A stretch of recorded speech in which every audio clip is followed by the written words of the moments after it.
नमस्ते। संस्कृत भाषा शिक्षण में आप सभी का हार्दिक स्वागत है और प्रातःकालीन सत्र में हम लोग संस्कृत वर्णों के विभाग का अध्ययन कर रहे थे और उसी संदर्भ में हम लोग वर्णों के उच्चारण स्थान का भी थोड़ा अवलोकन किए थे। कुछ भाग वहाँ के बाकी हैं जो कि अभी इस सत्र में उसे संपन्न करेंगे। ओम श्री गुरुभ्यो नमः। श्री सरस्वत्यै नमः। जैसा कि जो प्रातः कक्षा हुई थी, उस कक्षा में जितने विषय बताए गए, उनमें से कुछ प्रश्न बाकी हैं और जिज्ञासाएँ थीं, तो एक-एक करके बता दीजिए। पहले प्रश्नों का उत्तर बता देते हैं, फिर आगे का आरंभ करते हैं। प्रश्न के समय वीडियो ऑन कर जी लेंगे तो अच्छा रहेगा। जी गुरुजी, वो व्यंजन वाले दो वर्णों का मुझे जानना। व्यंजन वाले 2 वर्णों का इसके बाद ही था ना वो? या ऊपर था? इसके पहले पहले पहले। एक सेकंड। इसमें ना? जी जी जी, जी, बताइए। वो जो च वर्ग का और ट वर्ग का। च वर्ग का पंचम वर्ण जी, और ट वर्ग का और क वर्ग में भी ना तीनों में ट ना वर्ग का भी ना। क वर्ग में भी हाँ। हाँ, अब इसमें आप देखिए, जैसा कि हम इंग्लिश को देख रहे हैं ना, सब एक जैसा ही है और इंग्लिश में नॉर्मली एन और एम 2 ही ऑप्शन आपको बचता है और नॉर्मली आपको ये मिलता है एन ए और एम ए। खैर, एम से कोई लेना देना यहाँ है नहीं, स्पष्ट ही है। कुछ लोग ही अनुस्वार को एम करते हैं, बाकी नॉर्मली एन करते हैं। पर पंचम वर्ण तो 5 हैं और पंचम वर्ण के लिए अंग्रेजी व्यवस्था में 2 ही सब वर्ण पाए जाते हैं, जिसमें से ज्यादातर एन का प्रयोग होता है। पर जब संस्कृत में 5 हैं तो उसको एक एन के द्वारा कैसे मैनेज किया जाए, ये समस्या उनके साथ है। तो जो लोग संस्कृत को रोमन में लिखना चाहते हैं अथवा जो लिखते हैं, उन लोगों ने भी कुछ व्यवस्थाएं कर रखी हैं। ठीक है, अत्यंत स्पष्टता के लिए। जैसे आप हर जगह एन ही देख रहे हैं, लेकिन एन के नीचे ऊपर अगल बगल कुछ चिन्ह भी देख रहे होंगे। जी है, जी, गणा के लिए जो नाम में चिन्ह है वो बिंदु नीचे लगी हुई है नीचे और यहाँ में जो है ना के ऊपर एक अलग सा चिन्ह लगा हुआ है। ना में जी, जाएंगे तो उसमें ना के ऊपर बिंदु लगा हुआ है। तीनों समान तो नहीं है, नहीं क्योंकि अब उनके पास उतने ही वर्ण हैं तो क्या करें। पर संस्कृत में हस्तक्षेप करना है और संस्कृत में वर्णों की संख्या ज्यादा है, तो उसको बैलेंस कैसे करें। तो उन लोगों ने ये एक व्यवस्था निकाली, जी जहां जहां वो लोग करते हैं इस प्रकार से करते हैं। और इसका खास करके वहां भी ज्यादा प्रयोग होता है जब संस्कृत के श्लोक हों, मंत्र हों और उनको रोमन लिपि में लिखना हो, तो फिर इसी पद्धति का उपयोग किया जाता है, नहीं तो स्पष्टता लाना असंभव जैसा ही रहता है। आप लोग भी देखे होंगे थेसिस वगैरह में भी इस प्रकार का प्रयोग किया जाता है। तीनों परिवर्तन पकड़ में आए? जी, ठीक है। और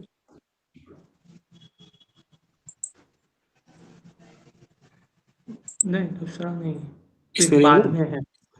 और नहीं, दूसरा इसमें जो और आप नहीं। यहाँ जो पूछ रहे थे ना, हाँ ये रूम था ना, हाँ, रू रू हरस और और दीर्घ कैसे पहचाने।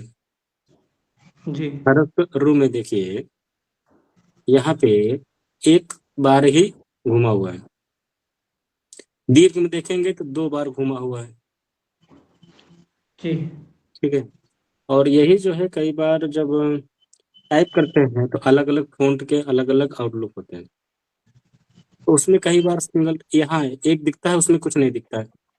जैसे अभी टाइप करूंगा भी तो एक ही मिलेगा, दूसरा शायद ना मिले।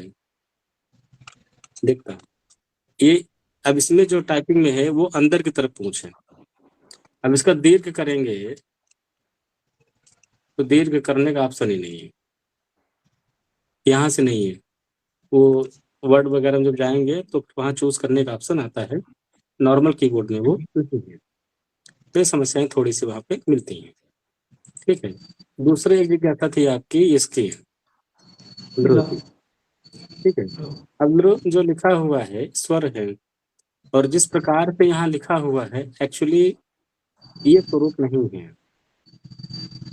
कीबोर्ड में भी देखता हूँ, अगर मिल जाए तो अच्छी बात है, कई बार मिल जाता है।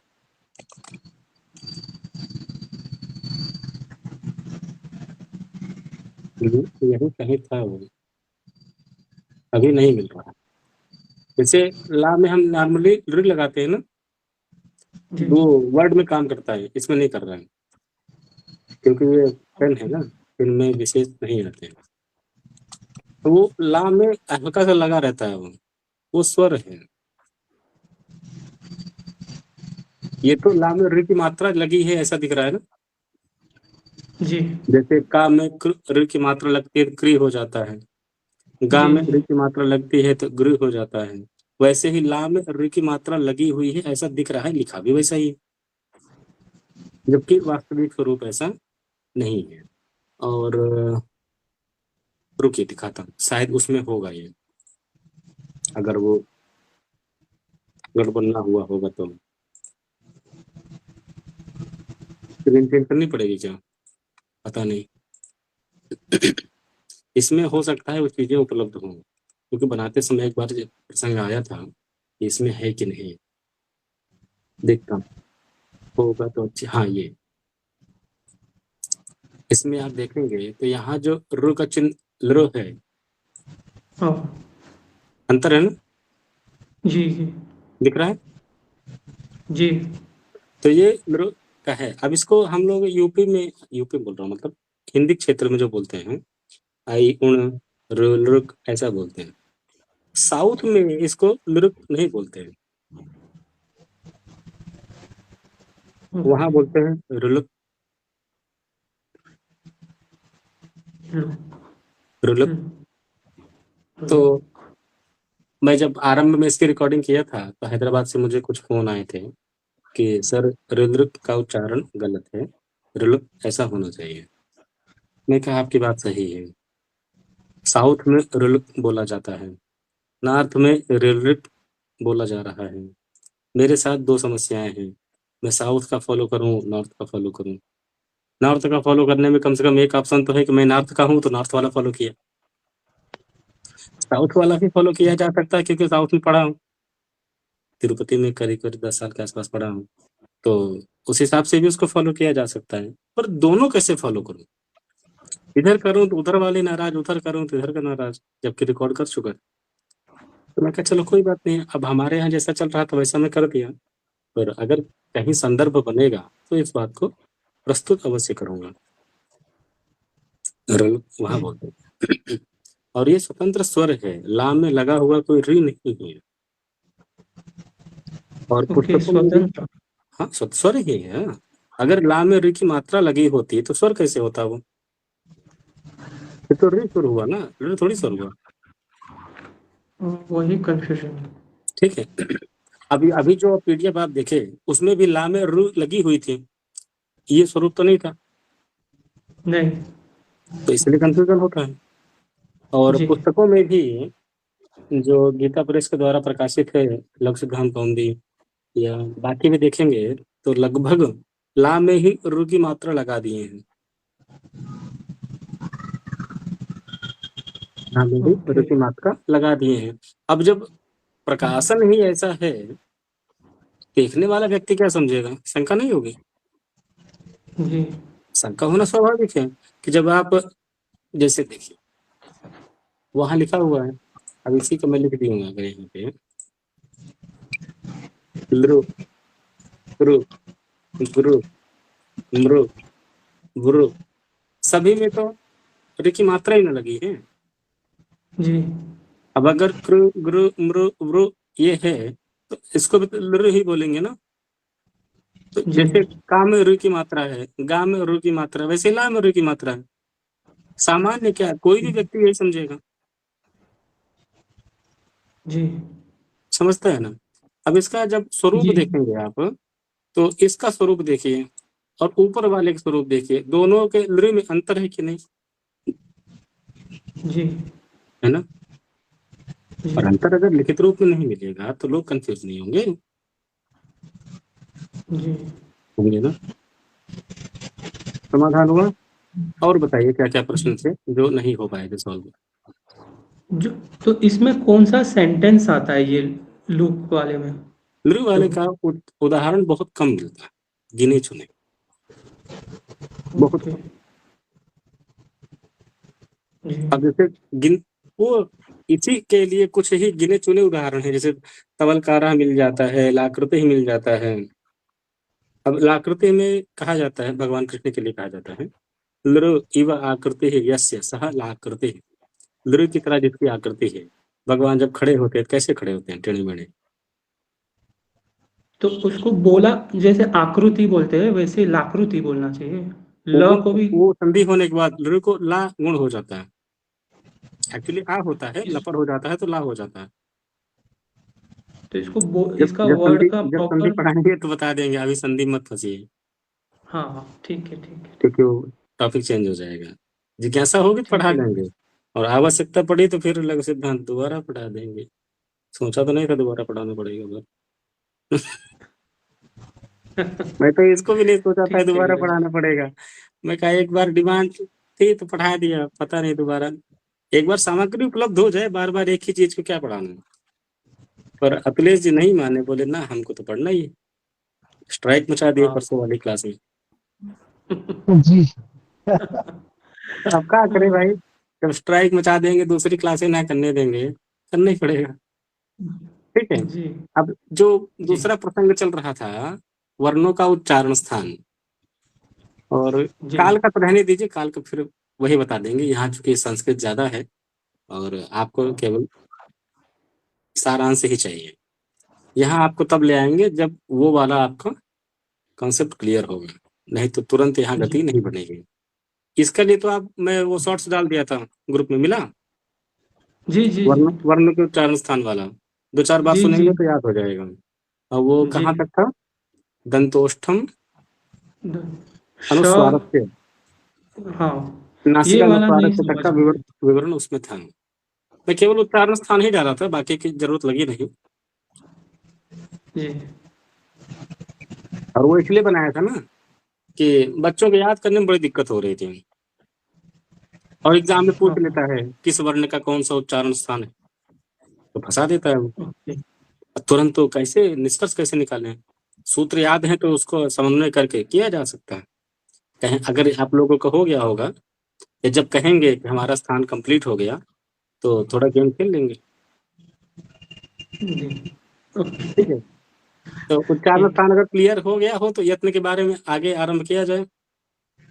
नहीं, उसके बाजू वाला ई लिखा है। वो वापस जाइए ना गुरुजी, कहाँ? वही स्लाइड में सेकंड नंबर वाले जो लुक था ना उसमें। हम्म, हे राम। हाँ बोलिए। स्वर और व्यंजन इसके आगे। इसमें नहीं, नहीं, जो स्टार्टिंग वाला था ना। उस वाले पेज में हाँ, हाँ, ये कहीं गड़बड़ न कर दे, वो देखना पड़ेगा। हाँ, हाँ, वो देख लीजिए। हम लोग डायरेक्ट पेज ये चेंज इसमें कर रहे हैं ना। ई लिखा है नीचे जो लुक के बाजू में ई और ए। हम्म। तो इसको ई नहीं बोलते ना। इसको हाँ, देखो, मैं इंग्लिश का उतना नहीं बता सकता, संस्कृत का बता सकता हूँ। मैं अंग्रेजी का एक्सपर्ट नहीं हूँ, जी, संस्कृत जी, को बता सकता हूँ। ई क्यों लिखे हैं जबकि ए है? ए जो है, ए, आ और ई मिलके ए बनता है, जी, और आ और ई मिलके ए बनता है, इसलिए इसका जो स्थान भी है, ए दई तो कंठ तालु, कंठ और तालु, क्योंकि आ कंठ, ई तालु, कंठ तालु दोनों का रहता है। इसलिए कई बार जी, आप देखेंगे ना, जैसे ए है ना, ए में कौन कौन सा हाँ, है? आ प्लस ई, ई, ए, ये इसका मूल है संधि। जैसे गण ईश गणेश,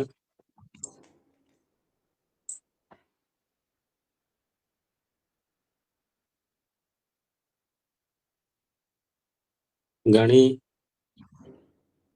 जी अब हो सकता है अंग्रेजी में ए यूज किया जा रहा हो, जैसे दिल्ली में दे जो करते हैं, जी दिल्ली में दा के बाद जो ए है उसके लिए कौन से स्पेलिंग यूज करते हैं? ई दिल्ही अथवा क्या लिखते हैं? दिल्ली DELHI HI दिल्ली ही यूज करते हैं ना, जी तो यही बना ना, दे ए ई। अब संस्कृत का अंग्रेजी के द्वारा अध्ययन करना बवाल ही है, ओके क्योंकि ओके संस्कृत का अपना अलग स्ट्रक्चर है, इंग्लिश का अलग है। ठीक है मुझे और जी अच्छा, तो मेरा एक प्रश्न था जी बताएं। आचार्य जी। हम्म ये मैं पूछ रहा था, ये जो अ है और आ है, तो अ के हम्म। ऊपर जो लकीर है ये क्यों दी है, इसका क्या मतलब हुआ? इसमें आ है इंग्लिश वाला या हिंदी वाला? English English English. तो मुझसे हिंदी वाला सीख लो ना, अंग्रेजी हमसे काहे सीख रहे हैं? मैं कौन सा नहीं, ये इंग्लिश का मैं एक्सपर्ट पूछना हूँ? चाहता हूँ कि ए के ऊपर लकीर क्यों है, ये मैं जानना चाहता हूँ। वो बड़ा को बता दो, अलग दिखाने के लिए लकीर कर दिए। बता रहा हूँ। नहीं, ऐसा नहीं। ये अंग्रेजी का एक अलग फॉर्मेट है जो कि नॉर्मली हम लोग यूज नहीं करते, अच्छा ठीक है? ठीक। और जब श्लोक हो या मंत्र हो अथवा संस्कृत की कोई पंक्ति हो जिसको रोमन में लिखनी हो ना, तो आप rough and tough English use नहीं कर सकते, सब गलत हो जाएगा, गुड़ गोबर हो जाएगा, ठीक है? वहां जी वर्णों को यथावत रखने के लिए फिर ये वाला फॉर्मेट यूज किया जाता है, और इसको, इसका भी इंग्लिश में कुछ नाम है, मुझे भी याद नहीं आ रहा है। जी अतुलेश जी, जी गुरु जी। इस प्रकार जो रोमन में किया जाता है उसका क्या नाम है? नहीं, नाम तो मुझे नहीं मालूम, लेकिन ऐसा समझ में आता है कि वो बड़ा को दर्शाने के लिए कर रहे हैं। नहीं, वो एक बाकी फॉर्मेट वो तो है। ऊपर और तो ये बार लगा हुआ, उसको बार बोलते हैं। नहीं नहीं, बार तो लगा हुआ है, वो अलग बात है। ये रोमन में लिखने का फॉर्मेट है। हाँ, वो अभी रोमन संस्कृत, भी तो बोलते हैं उसको, रोमन रोमन नंबर ही तो बोलते हैं। नहीं पकड़ पाए आप। अभिषेक जी, गुरु जी सबस्क्रिप्ट बोलते हैं क्या? संस्कृत, सबस्क्रिप्ट। स्क्रिप्ट जी गुरु जी शायद वही है। स्क्रिप्ट स्क्रिप्ट जो भी वो बोलते हैं, जब संस्कृत के मंत्रों को, श्लोकों को यथावत रोमन में लिखना हो ना, तो ये वाला फॉर्मेट यूज किया जाता है। नहीं तो एक बात बताइए, जैसे राम है, राम की यदि अनुपूर्वी करनी हो तो क्या होगी? र आ म अ, यही होगी ना? हम्म। और जब इसका लिखते हैं तो क्या लिखते हैं?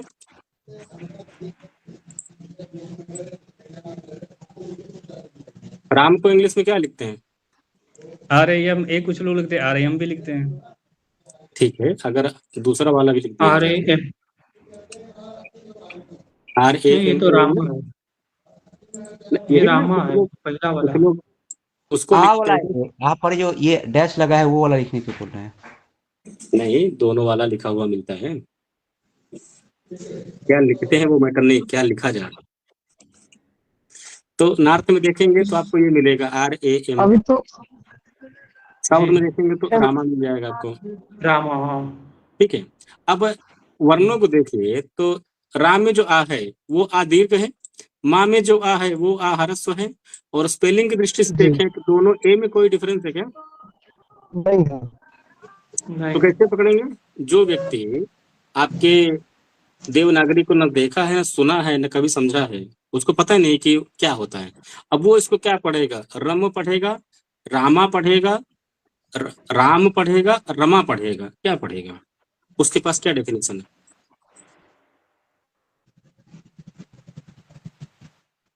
ये तो नाम में भी समस्या आती है, जहाँ बीच में अगर ए आ जाए तो लोग उसको ए को जो होते हैं बोलते रा नहीं है, कर देते क्या बोलते हैं।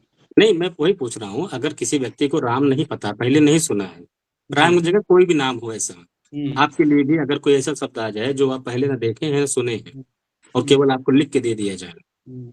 तो क्या होगा? पहले वाले आप को रम किसी, पढ़ेगा, दूसरे वाले को रमा पढ़ेगा वो। कोई रमो पढ़ेगा, कोई रमा पढ़ेगा, कोई रामा पढ़ेगा, कोई रमो, कुछ भी। क्योंकि कुछ भी। एक्चुअली है क्या, सुना तो है नहीं, फर्स्ट टाइम देख रहा है, देख के हम्म बोलना है, प्रोनाउंस करना है, कैसे हम्म करेगा? हम्म नहीं कर पाएगा। हम्म। और संस्कृत में कभी नहीं देखा, कभी नहीं सुना, फर्स्ट टाइम सामने आया, फिर भी यथावत उच्चारण करेगा पढ़ेगा वो। क्योंकि स्पष्ट जी। है। स्पष्ट। और इसलिए कहा जाता है संस्कृत बहुत कठिन है। हम्म, नहीं, जो जी। स्पष्ट है वो कठिन है, हम्म, और जो हर सेकंड पे नखरे करे वो सरल है। नहीं, हम्म, वो जी। होता ना उठल्लू का चूल्हा और एक बिन पेंदी का लोटा, कब कहाँ पलट जाए पता नहीं, वो बहुत सरल है। संसार है सर, सरल व्यक्ति ही आजकल दुष्ट कहलाया जाता है। और जो बबूल की तरह कांटे और 10 जगह टेढ़ा है ना, वो बहुत अच्छा इंसान है। जी। संस्कृत के साथ भी लगभग वही किया जा रहा है। इतनी स्पष्ट भाषा कि अगर एक बार आपको कॉन्सेप्ट समझा दिया जाए, कोई भी शब्द हो, आप कभी देखे हो, सुने हो, चाहे ना सुने हो, देखने मात्र से आप उसका यथावत वाचन कर ले। अंग्रेजी में कोई शब्द दे दें जिसको आपने पहले देखे हो ना सुने हो, आपको लगता है कि आप 1% भी गेस कर पाएंगे? नहीं, फिर भी सरल क्या है? संस्कृत में। नहीं, अंग्रेजी लोग बोलते हैं। जी अंग्रेजी है। संस्कृत को तो आज भी बोलते हैं, बहुत कठिन है। बहुत कठिन है। तो वो शक्ति जी सुबह बोल रहे थे, नहीं सुबह ही थे, हाँ बात हुई थी, सर ये भाषा तो बड़ी कठिन है। मैं बोला सर 1 साल मुझे समय दे दीजिए, 1 घंटे केवल। अगले साल आप बताइएगा संस्कृत का ऐसा कौन सा ग्रंथ है जो बिना किसी टीचर के आप देख सकते हैं, पढ़ सकते हैं, समझ सकते हैं। विधि नहीं है। हमको 7 साल 10 साल नहीं चाहिए। बस ये नहीं कि फॉर्मेलिटी के लिए मत छुड़िए, पढ़ना पड़ेगा। 1 घंटा हमें देंगे तो फिर बाद में आपको जो सामग्री दी जाए उसका स्वाध्याय करना पड़ेगा, अभ्यास करना पड़ेगा। मेरे भरोसे रहेंगे 25% ही मिलेगा, क्योंकि आचार्य प्रारंभ देते हैं। आपकी अपनी बुद्धि, अपना परिश्रम, ग्रुप में डिस्कशन रहेगा तो आप जो है 75% तक पहुंच सकते हैं। मैं ये जी कहना बोलिए। चाहूंगा आचार्य जी, एक थोड़ा वीडियो आप इसमें उच्चारण के साथ अगर अपलोड कर दे तो ज्यादा अच्छा रहता, ऑडियो में, कि किसका कैसे उच्चारण करना हो तो थोड़ा आसानी रहेगा सुनने के। ऑलरेडी उपलब्ध है। मैं तो इतनी खिंचाई करता हूँ, ये लोग मजबूर कर दिए ये बताने के लिए। मैं रोज वही करता हूँ, सुबह शाम वही करता रहता हूँ। असल में कुछ अशुद्ध उच्चारण भी होने लगा है, तो उसको थोड़ा शुद्ध करना है, शुद्ध करके तब। मैं दिन रात वही करता हूँ। पूछिए इन लोगों से जो क्लास में जुड़े हुए हैं। आप तो पहली बार जुड़े इसलिए आपको लग रहा है। जी ये जो गुरुजी। क्लास शुरू हुई वर्णमाला की, मैं कभी सोचा नहीं था कि अब इस उम्र में भी लोगों को वर्णमाला पढ़ना पड़ेगा। यही लोग सोच किए कि नहीं सर हमको वर्णमाला ही पढ़ना है। मुझे बड़ा संकोच लग रहा था कि कोई पढ़ने आए तो उसको क्या ABCD सिखाएं, और ये बोले नहीं सर हमको पढ़ना है, हमको कोई शर्म नहीं, हम पढ़ेंगे। हम लोग कहते ठीक है, अब आपकी इच्छा पढ़ा देंगे, क्या करें। मुझे खुद ही बुरा लगता है सर, बड़े बड़े हैं, अब इनको मैं ये बताऊं। बचपन की बातें हैं, रात गई बात कई वाली बात है। अब इस उम्र में आके ककारा पढ़ना पड़े तो बुरा लगता है ना। कोई भी आपके पास पढ़ने आए तो आप उसको क ख ग घ पढ़ाना शुरू कर दे, भाग जाएगा वो, ये तो हमारी इंसल्ट कर रहे हैं। और मूल समस्याएं वहीं बैठी हुई हैं। लाज करें तो काम जी। खराब, काम बनाए तो लाज आए। हर एक श्लोक इससे ही बनता है ना गुरुजी, एक अक्षर नहीं बराबर किया ये तो सब बेसमेंट है। गलत हो जाए। अब अगर हाँ। आपके बिल्डिंग की नींव ही नहीं है तो कितना टिक पाएंगे आप लोग तो देख ही जी। चुके हैं ना कितने करेक्शंस आते थे और कितने हाँ। सूक्ष्मताएं थी। अभी हाँ, तो थोड़ा ही श्लोक बोल ही पढ़ेंगे, नहीं उसमें पाई। उसमें काफी चीजें आपकी बाकी रह गई हैं। वो वर्णों का उच्चारण स्थान, और उच्चारण स्थान एक होने के बाद भी उनमें जो ये क्या कहते हैं, वो तो आगे आएगा ना, अभी आ रहा प्रयत्न है प्रयत्न आज। सुबह नहीं हो पाया। देख तो वहां चलते हैं थोड़ा ही लेकिन हुआ श्लोक। हाँ, हाँ, चलो चलो। थोड़ी भूमिका ही हुई थी, क्या किया जाए। बीच में प्रश्न भी आ गए ना। तो ये उच्चारण स्थान हम लोग देखे थे, मुझे लगता है हो ही गया होगा, नहीं भी हुआ होगा तो एक दो बार और देख लीजिएगा। फिर भी ना हो तो क्लासें हो ही रही है, ग्रुप में आप लोग हैं ही, तो आराम से चैट करते रहिए, परस्पर संवाद करते रहिए। गलत संदेश किसी का आएगा तो मैं करेक्ट करता रहूंगा, देखता मैं भी रहता हूँ, उसकी चिंता न करें। ग्रुप में सभी मैसेज कर ही सकते हैं। हाँ, इतना जरूर कहूंगा, जो लोग यूट्यूब पे या फेसबुक पे देख रहे हैं, कमेंट अवश्य किया करें जो भी उनके मन में आए, क्योंकि निष्कर्ष आप समझ सकते हैं, एल्गोरिदम नहीं समझता है। ठीक है, तो इसके बाद जो प्रसंग आ रहा था कि यत्नो द्विधा यत्न 2 प्रकार के होते हैं, यत्न, प्रयत्न, प्रयास। हम जो भी वर्ण बोलने का प्रयास करते हैं उसमें कितना कहाँ फ़ोर्स लग रहा है, सेम फ़ोर्स लग रहा है या अलग-अलग लग रहा है, कितना प्रयास लग रहा है, कितनी मेहनत लगा रहे हैं। नहीं, अगर सामान भी उठाना हो, तो सामान उठाने में हम कितनी ताकत लगा दें। मुड़ी का मतलब लाई बोलते हैं ना, उसका 1 बोरा उठाना हो तो कितना फ़ोर्स लगेगा, चावल का 1 बोरा हो उठाने में कितना फ़ोर्स लगेगा, पानी की बाल्टी उठानी हो तो कितना फ़ोर्स लगेगा, पानी बाल्टी में कुछ और भरा हो तो उसको उठाने में कितना फ़ोर्स लगेगा। वैसे ही जब वर्णों का उच्चारण होगा तो जो फ़ोर्स लगता है कहाँ, कितना, कैसे लगता है। स्थान तो हम समझ लिए, अकुह विसर्जनीय नाम कंठा है, इचु यशा नाम तालु, ई, चु, य, श 4 भेद वहाँ भी दिए गए संकेत रूप से। पर उन संकेतों पे कभी ध्यान दें, तब पता लगेगा कि जो 4 किए गए ई, चु, य, श चारों के उच्चारण में भेद है, जबकि चारों का उच्चारण स्थान एक ही है सबका तालु ही। तालु होने के बाद भी आप बोलते समय देखेंगे ई, च, य, श भेद आ रहा है ना। जी, जी। तो कभी शंकाएं नहीं हुई कि जब इनका उच्चारण स्थान एक है, हुँ, तो फिर इन वर्णों के उच्चारण में भेद क्यों आ रहा है? जीभ हुँ। यहाँ वहाँ क्यों भाग रही है? हाँ, मुंह में विकृतियां विभक्ति हो क्यों आ गई। रही है? हुँ, कुछ तो होगा ना, कुछ तो हुँ। विभाग किए गए होंगे। जी। और ये तो फिर भी मोटा मोटी है। इसमें भी जो अत्यंत डीप में जाते हैं फिर वो पाणिनीय शिक्षा स्तर पे जाके होता है, वो आचार्य के ग्रंथ है। ये हुँ, तो लघु सिद्धांत कौमुदी का मतलब एक तरह से कहा जाए स्टार्टिंग का ग्रंथ है ये। काम भर के मतलब फाउंडेशन की कुछ बातें यहाँ बताई गई हैं, सारी बातें यहाँ भी नहीं है। इससे भी डीप आपको जाना होगा फिर वहां चलना पड़ेगा पाणिनीय शिक्षा में। वो तुरंत मत जाइए, नहीं तो ज्ञान से ज्यादा डर लग जाएगा। क्योंकि प्राक शास्त्री से डायरेक्ट आप एमए लेवल में पहुंच जाएंगे तो बीच का कौन कवर करेगा? बिना कवर किए गए तो डरा देगा वो। ठीक है, जी पर हाँ वहां का जो निष्कर्ष है वो आपको बता दूंगा, उतनी चिंता ना करें।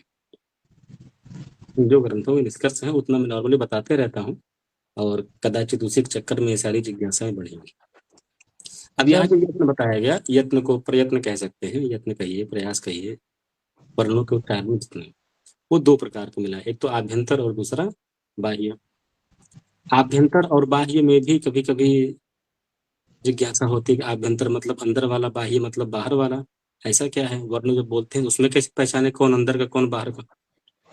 तो वर्णों के उच्चारण में ऐसा जी तो नहीं है ना कि बाहर का है या अंदर का है, वहां कैसे पहचाने, क्या लक्षण है? तो उसके बारे में थोड़ा बताया गया है कि यहाँ जो है संस्कृत में लिखा हूँ, कहें तो हिंदी में बता देता हूँ। और यत्ना नाम आभ्यंतरत्वं बाह्यत्वं च वर्णोत्पत्तेः प्राक् ऊर्ध्वभावित्वम् इति पाणिन्यादि शिक्षासु स्पष्टम। यत्नों का जो आभ्यंतर है, ये आभ्यंतर यत्न है या बाह्य यत्न है, ये कैसे पहचाने? यदि तो वर्णोत्पत्ति के पहले ही ऊर्ध्वभावित्वम, उसके पहले ही जो समस्या ये होती है ना, ऊर्ध्वभावी है या नहीं है इत्यादि, ये सारी चीजें पाणिनीय शिक्षा इत्यादि ग्रंथों में उपलब्ध है। और अभी वहां जाना उचित नहीं है, इतना जान लीजिए। आभ्यंतर और बाह्य जब ये स्पष्ट हो जाएगा तो उसके बाद उस लेवल की बातें बताएंगे तो वो भी बातें पकड़ में आ जाएंगी। अब आद्य मतलब जो आभ्यंतर प्रयत्न है वो 5 प्रकार का बताया गया है। 5 में भी अब वहां पे आप देखेंगे तो आपको 4 मिलेगा, ई, चु, य, श 4 है ना। अ, कु, ह विसर्ग, ऋ, टु, र, श 4, लृ, तु, ल, स 4। जब हर जगह वहां 4 है तो यहाँ 5 करने क्या मतलब? तो एक कैटेगरी के 2 भेद। तो निष्कर्ष देखेंगे तो घूम फिर आगे आपको 4 ही मिलेंगे, आगे वो भी है। ठीक है, अब वो प्रश्न कर रहे हैं यत्न। हाँ, यत्न शब्द जो है यहाँ पे प्रयत्न पर है, वर्णों के उच्चारण में कितना क्या प्रयत्न हो रहा है। और पहला जो है आभ्यंतर प्रयत्न, वो 5 प्रकार का बताया गया। 5 कौन कौन से हैं तो वो देखिए। पहला है स्पृष्ट, सुबह थोड़ी चर्चा इसके बारे में हुई थी। दूसरा है ईषत स्पृष्ट, तीसरा है ईषद विवृत, चौथा है विवृत। इसी का एक और आता है संवृत। विवृत संवृत ये थोड़े भेद आते हैं। जबकि आपके प्रयोग में जो चीजें आने वाली हैं वो यही हैं, स्पृष्ट ईषत् स्पृष्ट, विवृत ईषत् विवृत। स्पृष्ट और ईषत् स्पृष्ट, ईषत् का अर्थ पता है?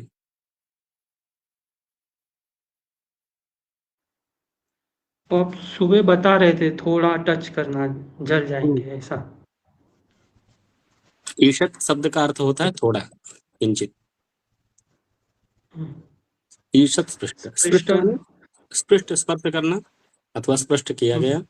ईषत् स्पृष्ट मतलब हल्का सा स्पर्श करना।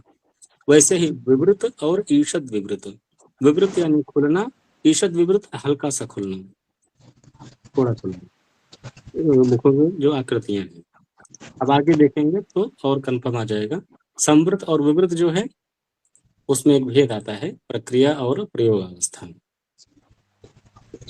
अब यहाँ से बताते हैं, जो 25 वर्ण हैं जिनको हम स्पर्श कहते हैं, वर्गीय व्यंजन 25 है ना, वर्गीय व्यंजनों का एक नाम है स्पर्श।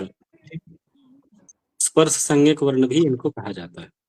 और ये जो 25 हैं वर्गीय व्यंजन अथवा स्पर्श संज्ञक वर्ण, इनका जो आभ्यंतर प्रयत्न है वो क्या है? स्पृष्टम। स्पृष्टम। स्पृष्टम प्रयत्नम स्पर्शानाम। जो स्पर्श संज्ञक वर्ण है उन स्पर्श संज्ञक वर्णों का आभ्यंतर प्रयत्न स्पृष्ट है। ठीक है, स्पृष्ट कौन है, कंफर्म हो गया? पूरे 25 जितने वर्ण स्पर्श व्यंजन है वो सभी स्पृष्ट व्यंजन है, हाँ, नहीं, मतलब फिर से बोलिए, प्रयत्न है उसमें। फिर से बोलिए। जितने भी स्पर्श व्यंजन है वो स्पष्ट प्रयत्न है, उसमें प्रयत्न देखिए, करना पड़ता है। स्पर्श वर्णों का आभ्यंतर प्रयत्न स्पृष्ट है। स्पर्श व्यंजनों का अभ्यंतर प्रयत्न स्पृष्ट है। हाँ, ये हुआ। और स्पर्श कितने हैं? 25 वर्गीय व्यंजन। अब उसके बाद व्यंजन में कितने बचे? 3, 2, 8। 2 बचे ना, 2 भेद, अच्छा, वो वैसा, हाँ, 2 भेद जी। यण और शल। यणोन्तस्था शल ऊष्माणः। यण को अंतस्थ कहते हैं और शल को ऊष्म कहते हैं, जिसको आप लोग अंतस्थ वर्ण और ऊष्म वर्ण कहते हैं। तो यण और शल के नाम से यहाँ पे बताया गया। दूसरा बता रहे हैं, ईषत् स्पृष्टम अंतस्थानाम।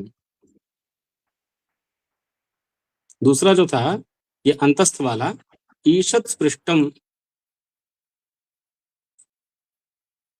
ईषत् स्पृष्टम अर्थात स्पर्श है पर कितना? थोड़ा सा। और अंतस्थ वर्ण कौन से हैं? यणोन्तस्था, य, व, र, यारा। ठीक है। अब इसमें देख लीजिए, जैसे चा और या दोनों का ही उच्चारण स्थान तालु है, पर चा का जब उच्चारण करते हैं तो पूरा स्पर्श होता है, और चा के ही साथ जब या का उच्चारण करते हैं तो कितना स्पर्श होता है? नाम मात्र, हल्का सा, जी, है ना। और वो सभी का या व र ल, हाँ या र ल व। अब यारा लावा में कैसे? क्योंकि या का तालु है, रा का तो मूर्धा है। तो जब मूर्धा वाला आएगा तो मूर्धा का जो स्पर्श हो रहा था उसके हिसाब से यहाँ चेंज हो जाएगा। तो ठीक है। और अगला आया ईषद विवृतम ऊष्मणाम। ईषद विवृतम ऊष्मणाम, और ऊष्म कौन है? शल ऊष्माण। शल कौन से हैं? स, श, स, ह। ये चार हैं ऊष्म, ऊष्म संज्ञक वर्ण, और इनका है ईषद विवृत। और विवृत क्या है? विवृतम स्वराणाम। जो स्वर हैं 9 स्वर यहाँ पे, वहां पे आपने देखे थे 5 और 8 जो भी। अब चूंकि ये पैटर्न संस्कृत के लिए आय इत्यादि जो पढ़े गए, वहां भी आप लगा सकते हैं, कोई दिक्कत नहीं। तो जो स्वर हैं जिनको हम अच भी कहते हैं, अच्छा स्वरा नीचे आया होगा, हाँ है, अच्छा है स्वरा, अच को ही स्वर कहा जाता है। और तेषां स्वराणाम आभ्यंतर प्रयत्नः विवृत है। अब जितने भी आपके ये स्वर हैं, किसी का भी उच्चारण कर लीजिए, आ, ई, उ, ऋ, इत्यादि, तो मुख की स्थिति उस समय क्या रहती है जब हम स्वर वर्णों का उच्चारण करते हैं?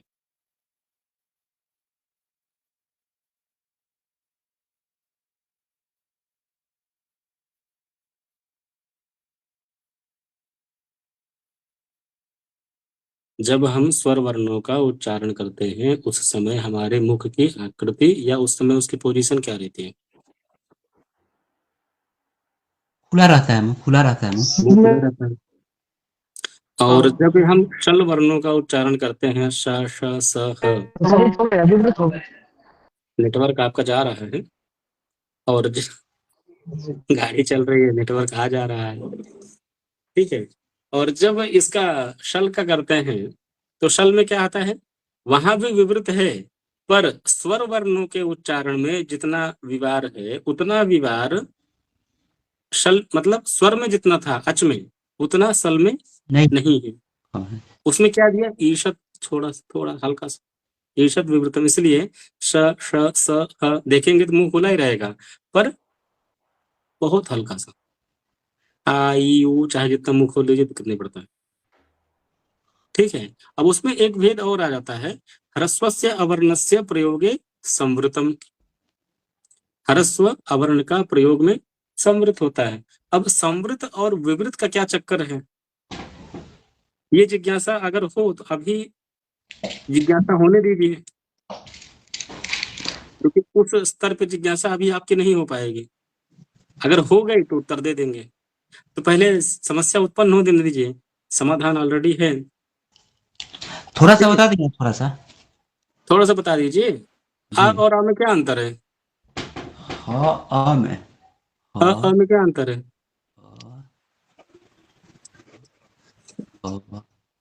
और में जोर लग रहा है, बाहर की तरफ हवा जा रहा है। अरे देखिए दोनों में क्या अंतर है? और में कम जोर लग रहा है, आ में ज्यादा जोर लग रहा है। जो लिखा है उसको देखिए, लिखा हाँ, हाँ, दोनों में क्या अंतर है? दोनों तो एक ही है। आपको लग रहा है? नहीं, इसीलिए बोला ये जिज्ञासा का विषय है, जब इस स्तर तक पहुंच जाएंगे तो इसका भी समाधान बता देंगे। नहीं, अभी ये इसका अभी मत आपके लिए नहीं, बताओ। ये अभी आपके लिए नहीं है। और ये नहीं गुरुजी, नहीं। ये पाणिनि जी का सूत्र है, अष्टाध्यायी का अंतिम सूत्र, हम्म, ठीक है। और ये अंतिम इसलिए है, पूर्वत्र सिद्धम चक्कर में हर जगह ये असिद्ध रहता है, कहीं यूज नहीं होता है। तो किसी ने प्रश्न किया था कि जब कहीं काम ही नहीं आता तो बनाए क्यों, जब सबके लिए असिद्ध ही रहता है तो क्यों बनाए?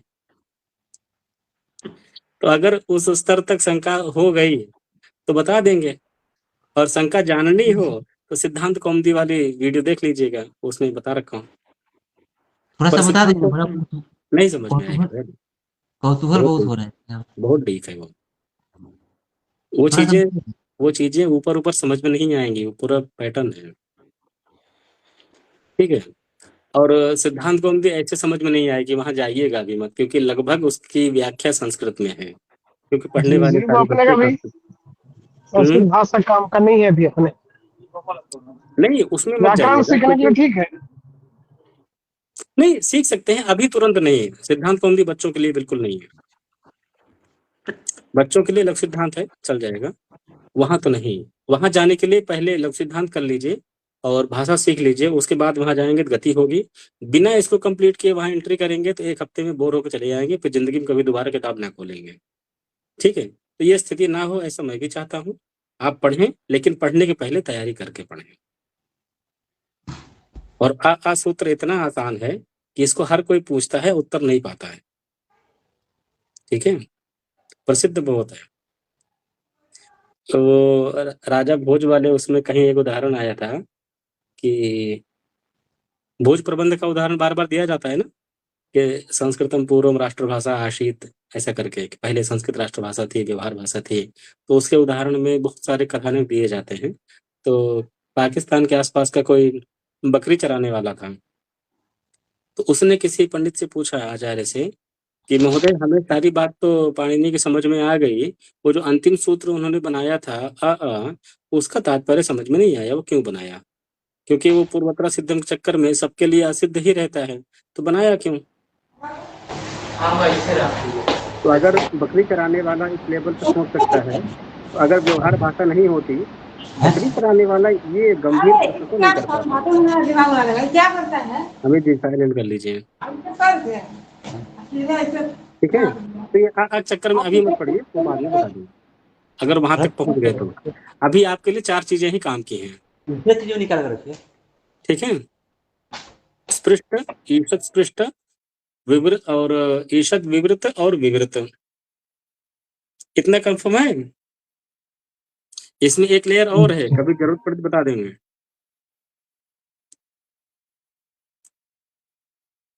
ये चारों कंफर्म हुए कि नहीं? स्पृष्ट, ईषद स्पृष्ट, विवृत, ईषद विवृत। स्पृष्ट किसका है? स्पर्श वर्णों का। ईषद स्पृष्ट किसका है? अंतस्थ व्यंजनों का। अंतस्थ का। विवृत किसका है? ऊष्म व्यंजनों का। विवृत स्वर का है। स्वरों का। ईषद विवृत किसका है? उष्ण का है। उष्म का। इतना स्पष्ट है? जी। अब कहें तो वहां चला जाए, थोड़ा आनंद लिया जाए, नहीं? रुकिए, यहाँ चलते हैं, बहुत पीछे जाएंगे तो गड़बड़ हो जाएगा, नहीं? अब ये बताइए, आ का आभ्यंतर प्रयत्न क्या है?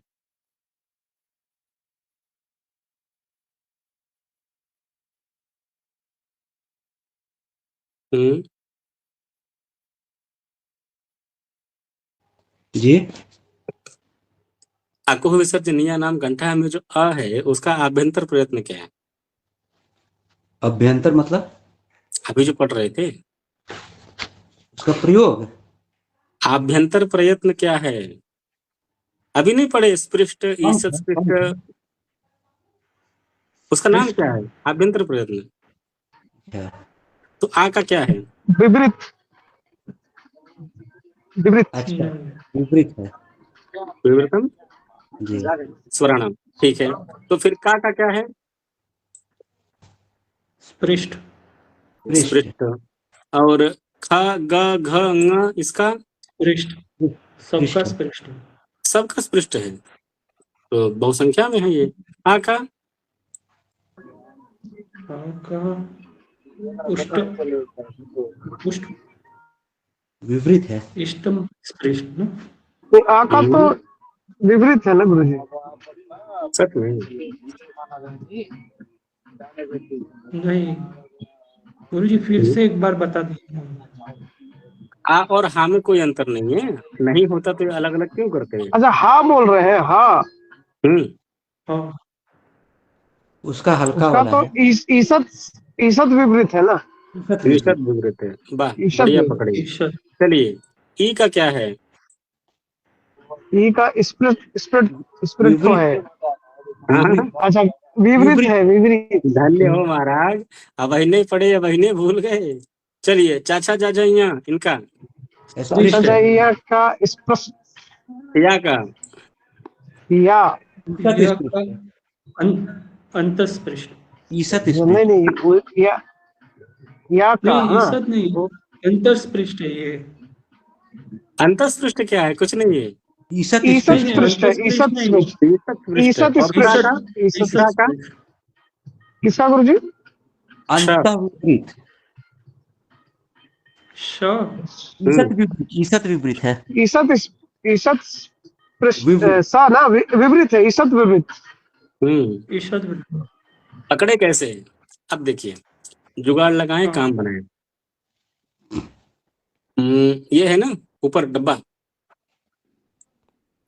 इन दोनों को कैटेगरी पकड़िए। चू और या। चू क्या बना? चा वर्ग, चा चा जा जा, हाँ स्पृष्ट। या क्या बना?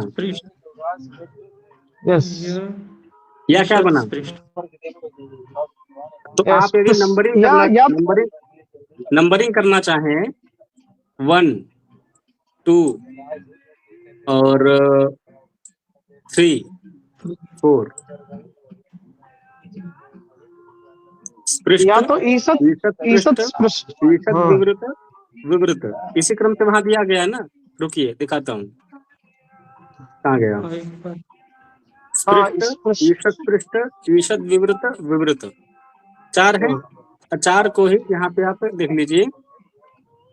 1 इसी क्रम से या पूरे 2 वर्णों का समायोजन किए हैं। अच्छा, लिखने वालों ने अरे भाई ग्रंथ किसका? वैयाकरणों का। तो उनकी अब समझ प्रतिज्ञा में क्या आया है? जी। अर्धमात्रा लाघवेन पुत्रोत्सवम मन्यन्ते वैया करना। तो इनकी बातों को आप अगर हल्के में लेंगे तो आप ही हल्के में पड़ जाएंगे। जी जी, वही समझ नहीं आता था क ख ग एक साथ क्यों नहीं रखे, अलग अलग क्यों रखे सबको। हाँ, और जब हिंदी वर्णमाला पढ़ते हैं तो वहां हम देखते हैं क ख ग घ ङ, और जब माहेश्वर सूत्र पढ़ते हैं तो यमगणनम झभें घटधस। ये क्या है? इन दोनों में क्या खिचड़ी है? तो तो कभी तो ये जितने भी घटते सूत्र रहेंगे। रखे हैं सब इसी पैटर्न पे हैं पूरे। कौन से? ये जो माहेश्वर सूत्र के जो 14 सूत्र हैं उनको जो रखने का क्रम है। अच्छा, ये जो रखे हैं ये जो कंठ का उच्चारण स्थल बता रहे हो वो उस क्रम पे रखा गया है। ठीक, देखिए ठीक। हम जो वर्णमाला पढ़ते हैं क ख ग घ ङ, उसका क्रम अलग है। माहेश्वर सूत्र का क्रम अलग है ना। जी। माहेश्वर सूत्र में जब व्यंजन आता है सबसे पहले क्या आता है? यण। व्यंजन में हाँ, सबसे पहले यण आता है ना। या व र ल। जी, फिर आता नहीं तो है व्यंजन पंचम। तो हाँ से स्टार्ट हो गया ना, तो हाँ तो हाँ तो चौथा ही उधर में आता है सा शल में। तो हाँ से स्टार्ट कर रहे हैं क्या उसको? प्रत्याहार की दृष्टि से हाँ सल में जाता है। यण सल में देखेंगे ना तो उधर जाएगा। तो सबसे पहले शुरू किए सल से, फिर आए पंचम में यमगणनम, फिर चौथे में झभें घटधस, फिर तीसरे में जब घटधस, फिर दूसरे में खफ छ ठ, उसी में फिर पहला च ट त व कपय आया, फिर अंत में आया जी, सर हल। सर हल। तो कुछ पैटर्न अलग अलग है ना। और ऐसा किए क्यों? तुरंत व्यक्ति के मन में प्रश्न आएगा कि वही जी। सरल था काका का गंगा का बना दिए यमगंडम झभे घटदस, क्यों बना दिए? तो तुरंत उत्तर दिए इति माहेश्वराणि सूत्राणि अनादि संज्ञार्थानि। अण इत्यादि संज्ञाओं के लिए है। और अण इत्यादि क्या है? प्रत्याहार। प्रत्याहार क्यों है? संपूर्ण अष्टाध्यायी प्रत्याहारों के माध्यम से तो बनी हुई है। हम जो इको यनच पढ़ते हैं, इको यनच में इक यन अच ये तीनों प्रत्याहारी तो हैं। जी, जब आपको अक्षरों से गेम खेलना हो तो फिर इस प्रकार का तिकड़म लगाना पड़ता है। ठीक है, तो ये अक्षर विज्ञान है, तो फिर अक्षरों में तो आपको अक्षर का ही कोडवर्ड यूज करना पड़ेगा ना। और कोडिंग क्लियर भी होनी चाहिए। तो पूरा पैटर्न बताया गया। आप बताइए, कोई प्रश्न तो नहीं रहा? हाँ बताइए। प्रत्याहार ही नहीं समझ में आता हम लोग को। प्रत्याहार नहीं समझ में आया? आपको बताया कहाँ जो समझ में आ जाएगा? प्रत्याहार कहते किसको यही नहीं पता है। बताइए भी नहीं कि कहाँ समझ में आएगा महाराज। हम तो केवल वर्णमाला के संबद्ध जो विषय थे उनको बताए। जी जी अब क्योंकि पीपीटी खुली है लघु सिद्धांत की, तो कुछ न कुछ विषय कनेक्ट हो जा रहा है। और ऊपर से अखिलेश जी हैं, ये थोड़ी लुकी लगा देते हैं। जी जी हाँ जी। क्या किया जाए? तो इतना पर्याप्त है तो एक और भी शब्द कुछ उसका जानने ये की है कि जरूरत है? प्रत्याहार जो है तो बस गुरु जी इतना पर्याप्त है। आपको गुरु जी प्रत्याहार इत्यादि की जरूरत हो ना तो लघु सिद्धांत कौमुदी वाली थोड़ा देख लीजिएगा। और अगर लगे कि झेला जा सकता है तो बताइएगा, फिर देखेंगे, हम भी झेलेंगे। इतना पर्याप्त है। हाँ? एक सप्ताह का 5 दिन का कोटा हो गया है। जी तो चलें पुराने पैटर्न पे। जी जी बोलिए। पुराने पैटर्न पे चलिए। गुरु जी ठीक मुझे है। ये नहीं समझ में आ रहा है कि हम जो वर्ण का देख रहे थे, फिर ये सिद्धांत वाले में आए, अब इसमें अलग अलग नाम है स्पृष्ट और ये करके हम्म सब। तो हम कैसे मतलब कनेक्ट करेंगे, कैसे समझेंगे इसका क्या? हमें किताब को ट्रेंड नहीं करना है, हमें बुद्धि को ट्रेंड करना है। किताब केवल आधार ग्रंथ है। अभी हम प्रथमा दीक्षा पढ़ रहे हैं, इसका मतलब इसी को वाद्योपांत पढ़ना है ऐसा नहीं है, ये आधार है। पकड़ में आया? पढ़ने के लिए कुछ आधार चाहिए ना, कुछ तो क्रम रहे, इसलिए चिंता नहीं करें। अब बताइए, वर्ण, स्वर, व्यंजन, ह्रस्व, दीर्घ इत्यादि ये तो लगभग स्पष्ट ही हो चुके होंगे, और इनके बोलने जी में कहाँ क्या डिफरेंस आता है वो भी हो ही गया होगा।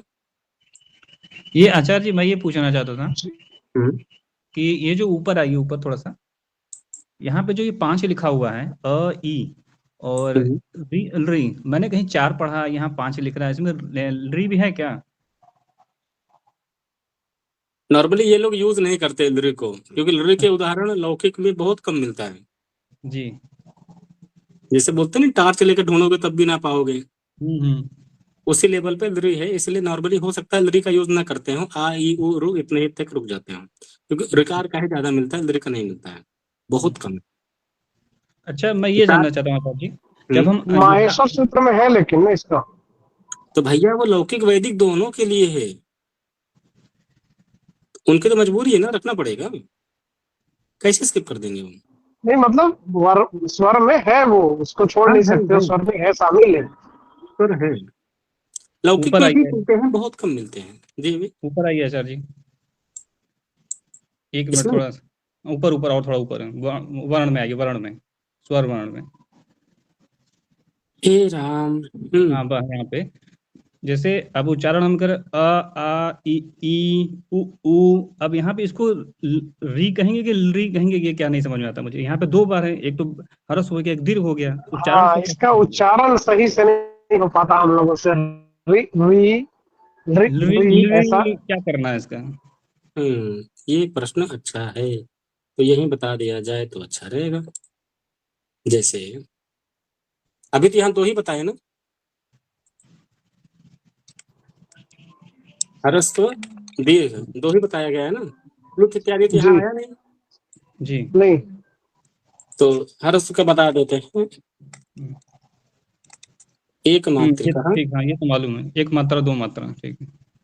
नहीं मालूम है पर गड़बड़ होता है, वो इसलिए बता। जी हरस्व जो है एक जी मात्रिक है, दीर्घ जो है द्विमात्रिक है। जी। मात्रा से यहाँ क्या तात्पर्य है? 1 का अलग, 2 का अलग। जैसे जैसे आ, जितना समय अ बोलने में लगेगा, उसका दोगुना समय आ बोलने में लगेगा। बिल्कुल हाँ, सही। मतलब वर्ण के उच्चारण में जो समय लगता है वो एक यहाँ जो मात्रिक द्विमात्रिक यहाँ जो इकाई मात्रा से है गिना ना, जा रहा है। यहाँ जो मात्रा है, ये मात्रा कालवाची है। ह्रस्व वर्ण के उच्चारण में जितना समय लग रहा है उसका डबल दीर्घ में लगना चाहिए, और ह्रस्व का ट्रिपल प्लुत में लगना प्लूत में लगना चाहिए। था, एक प्लूत में, मात्रिक, ठीक। द्विमात्रिक, त्रिमात्रिक, ये उसका मात्रा, पैटर्न। हाँ, ठीक। ठीक है, तो लगभग ये तो क्लियर ही है। जी। अब इसमें दिक्कत क्या होती है पता है? जैसे मान लीजिए ह्रस्व दीर्घ का बोध तो स्पष्ट ही है, हम्म तो आ में, ई में, उ में, रु में, अरे रु में लरी का बहुत कम मिलता है, फिर भी लगा दीजिए। जी तो यहाँ तो एक मात्रिक कर लिए जाते हैं। जी दिक्कत ये होती है कि कभी कभी इसको भी ये लोग एक मात्रिक कर देते हैं, जी और ज्यादातर जी करते हैं ना, जी।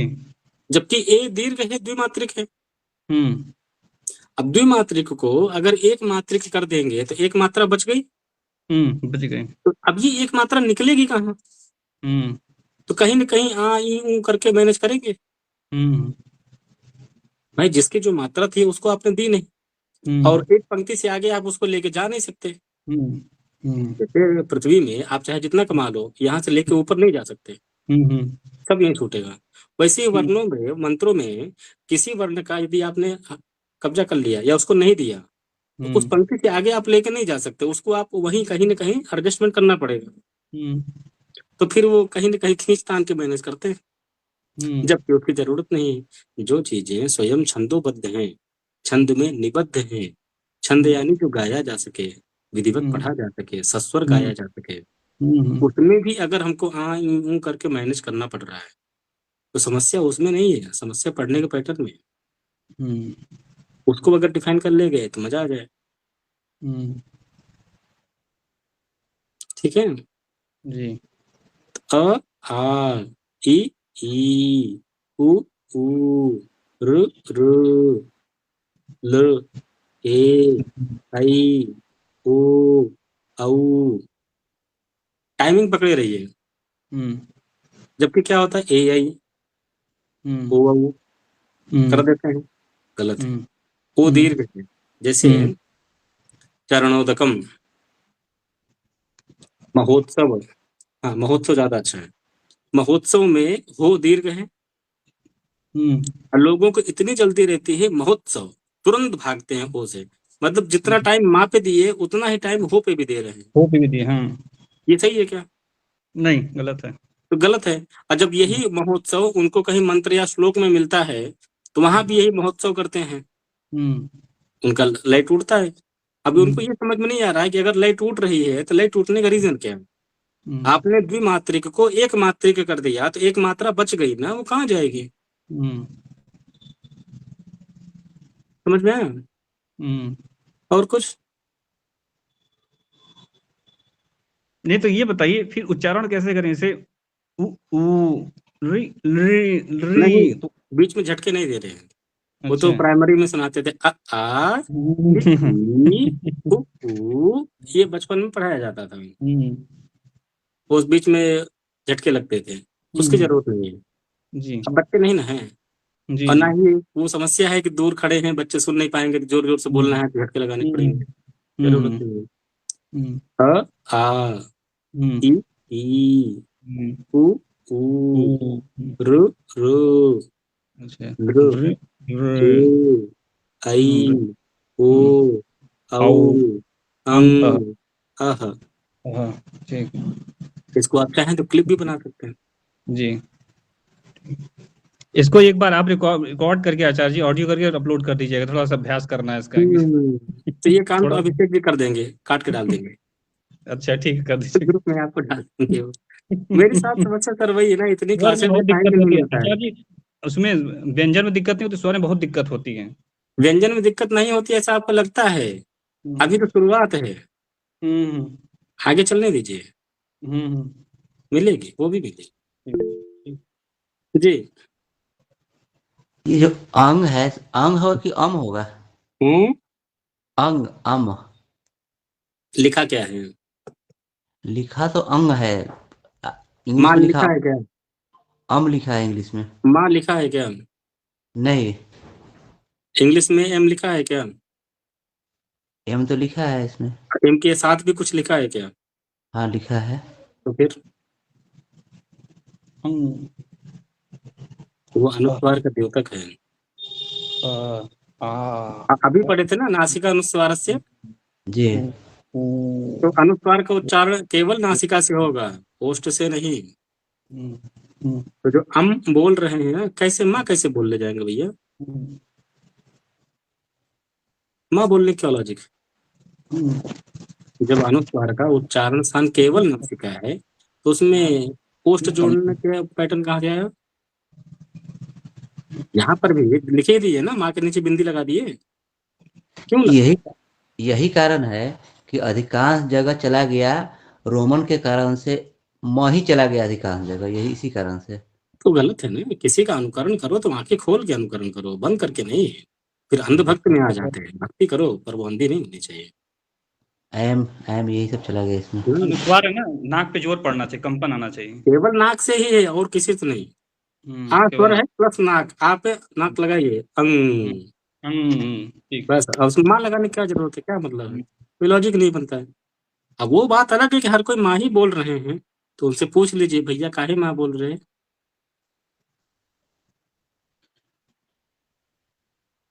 और अगर बोले हाँ माँ बोलने का विधान है तो बोलिए सर, फिर माँ लिख भी तो सकते ये हैं ना। बताइए आचार्य जी, अगर आपको यहाँ पे अगर लिखना हो इंग्लिश में तो उसको कैसे लिखेंगे फिर आप? हम अंग्रेजी में लिखबे नहीं करेंगे, हमको नहीं लिखें। अंग्रेजी से क्या लेना देना है? वही। अंग्रेज थोड़ी है। हम्म देखिए, ये है संस्कृत इंग्लिश पढ़ जो रहे हैं तो संस्कृत समझें, अंग्रेजी संस्कृत पढ़ रहे हैं तो अंग्रेजी समझें। अब अंग्रेजी को संस्कृत में पढ़ेंगे, संस्कृत को अंग्रेजी में पढ़ेंगे, तो ना इधर के रहेंगे ना उधर के रहेंगे। ठीक। पॉसिबल ही नहीं ना। संस्कृत के जितने वर्ण हैं, अंग्रेजी में इतने वर्ण हैं क्या? कंपेयर कैसे करेंगे? और ये तुलना करना ही महानता है, विद्वत्ता है, उल्टे अर्थ में। लेकिन मैंने देखा है लोग विदेशियों को ज्यादा सिखाते हैं, भारतीयों को कम सिखाते हैं, उनको अंग्रेजी का ज्यादा सिखाते हैं। ऐसा नहीं सर, मैं तो देखा हूं, अगर आपको संस्कृत अच्छे से आती है और इंग्लिश नहीं आती है तो आप इंटरव्यू में फेल। चाहे आपको इंग्लिश नहीं आती, अरे भाई संस्कृत का सिलेक्शन कर रहे हो, संस्कृत आ रही कि नहीं पहले वो देखो। अंग्रेजी के लिए ना तो अंग्रेजी वाली टीचर पूछो कि उसको अंग्रेजी आती है कि नहीं। गुणवत्ता कहाँ से आएगी महाराज? इसीलिए ना हो रहा है धार।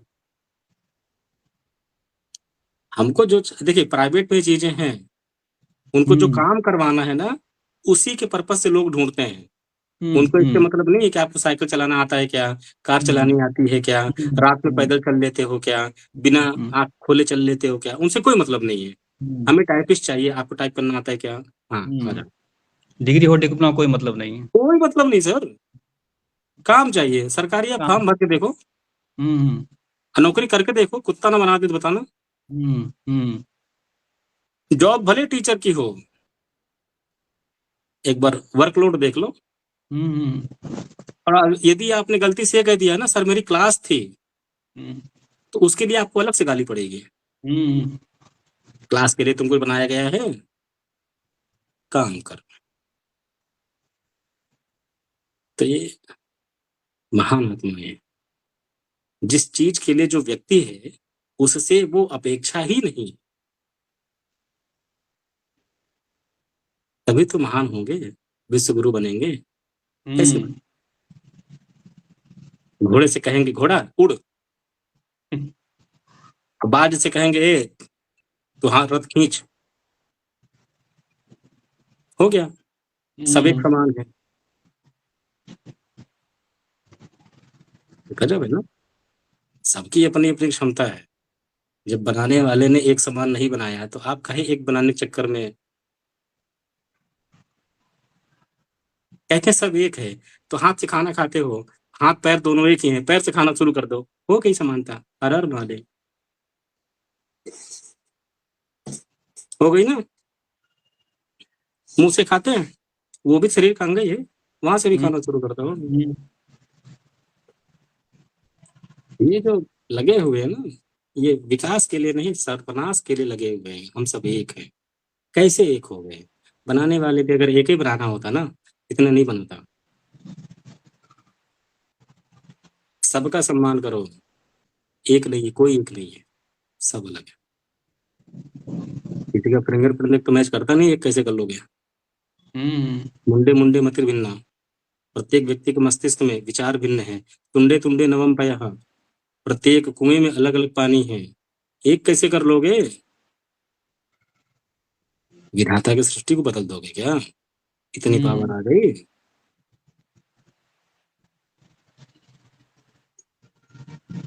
ही नहीं, बस इनको एक करना है, करना कुछ नहीं, दिखाना है। चलिए आज यही स्थगित करते हैं, फिर दूसरी क्लास भी है दुर्गा सप्तशती की कल सुबह। कल तो नहीं है ना, फिर अगले शनिवार जी। ठीक है, तब तक अगले शनिवार इसका अभ्यास करते रहिए, फिर मिलेंगे जी। इसका वीडियो अपलोड कर दीजिएगा, ऑडियो अभी कर देते हैं। हाँ, उच्चारण करके, ठीक है। गुरु जी प्रणाम चढ़।